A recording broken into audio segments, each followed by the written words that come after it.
Assalamualaikum warahmatullahi wabarakatuh. Saya Salah Nasbi Amra untuk mempelajari makul Ulumul Quran, tugas Ulumul Quran tentang turunnya Al-Quran.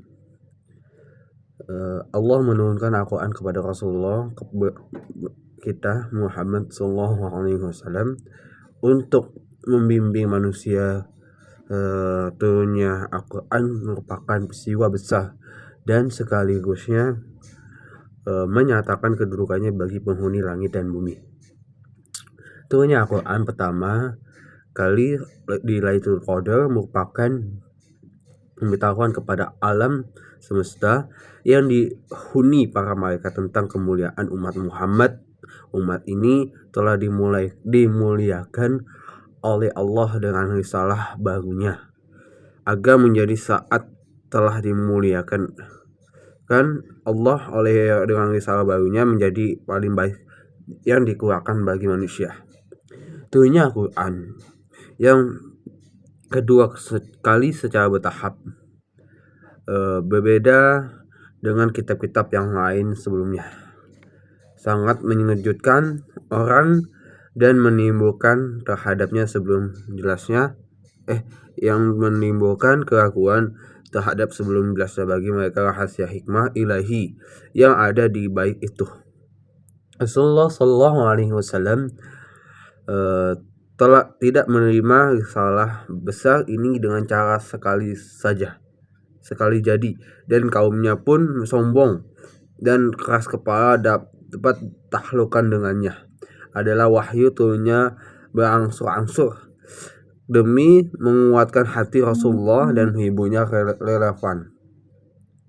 Dengan peristiwa ini, kejadian yang menginginkan sampai Allah menyempurnakan agama ini mencukupnya nikmatnya. Turunnya Al-Quran sekaligus Allah Subhanahu wa taala berfirman, A'udzubillahi minasyaitonirrajim. Syahrul Ramadan allazi unzila fil Qur'an hudal lin-nasi wa bayyinatin minal huda wal furqan.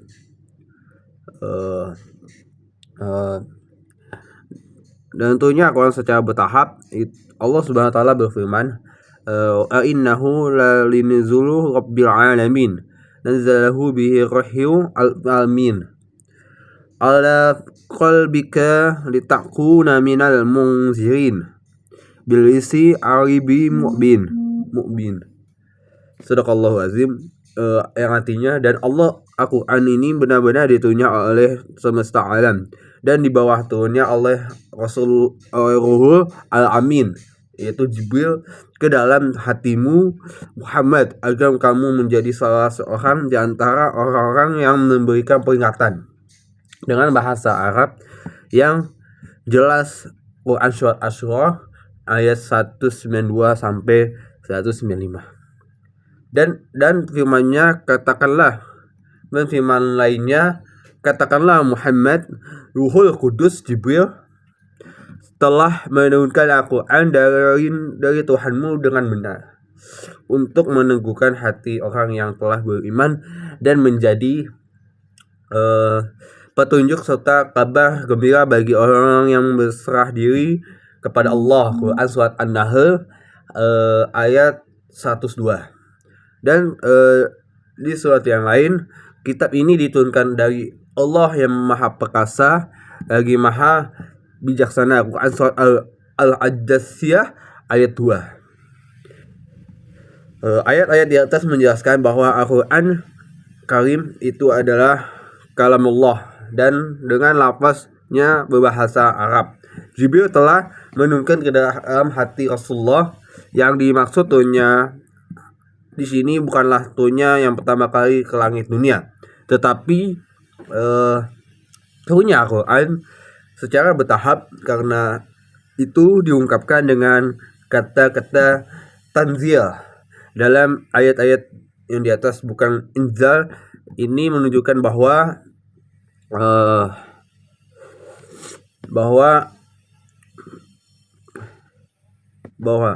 dan ketiga ayat di atas tidak bertentangan dengan karam malam yang diberkahi dalam bulan Rasulullah itu di Lailatul Qadar tetap di Quran surat yang tadi yang saya bacakan yang di pertama, yang artinya bulan Ramadan merupakan bulan bagi ini dalamnya turunnya Al-Quran yang menjadi petunjuk bagi manusia dan mengandung penjelasan tentang petunjuk itu juga sebagai pembeda antara hak-hak dan dengan yang batil. Quran surat Al-Baqarah ayat 185 yang tadi saya bacakan di pertama tadi. Adapun ada 4 mazhab pokok. Yang pertama, mazhab pertama pendapat Ibnu Abbas dan sejumlah ulama, kemudian dipegang oleh jumhur ulama bahwa yang dimaksud dengan turunnya Al-Quran dalam ketiga ayat di atas ialah turunnya Al-Quran sekaligus sekaligus ke Baitul Izzah di langit dunia untuk menunjukkan kepada para malaikatnya bahwa betapa besarnya masalah ini. Selanjutnya Al-Quran selama 23 tahun sesuai dengan peristiwa yang mengiringi sejak beliau diutus sampai wafatnya. Selama 13 tahun beliau tinggal di Mekah, dan selama itu pula wahyu turun kepadanya sesudah hijrah. Beliau tinggal di Madinah selama 10 tahun. Beliau wafat di dalam usia 63 tahun. Pendapat ini berdasarkan pada riwayat-riwayat yang sahih dari Ibnu Abbas antara lain. Dan yang kedua, mazhab yang kedua yang diriwayatkan oleh Asy-Syafi'i bahwa dimaksud dengan turunnya Al-Quran dalam 3 ayat di atas ialah permulaan Al-Qurannya ini itu dimulai di dalam pada di Lailatul Qadar di bulan Ramadan yang merupakan malam yang diberkahi, kemudian sesudah yang itu turunnya secara bertahap sesuai dengan berbagai peristiwa yang mengiringi selama kurang lebih 23 tahun. Dengan demikian Al-Quran hanya satu macam cara turun, yaitu turun secara bertahap kepada Rasulullah SAW. Sebab yang demikianlah inilah dinyatakan Al-Quran. Dan di surat Al-Isra ayat 106 Allah berfirman, dan Al-Quran telah kami turunkan dengan berangsur-angsur agar kamu membacanya perlahan-lahan kepada manusia, dan kami menurunkannya bagian demi bagian. Orang yang musyrik yang diberitahu bahwa kitab-kitab samawi terdahulu turun sekaligus, mengingatkan Al-Quran yang juga diturunkan sekaligus. Di Quran surat Al-Furqan menjelaskan A'udzubillahi minasyaitonirrajim. Bismillahirrahmanirrahim.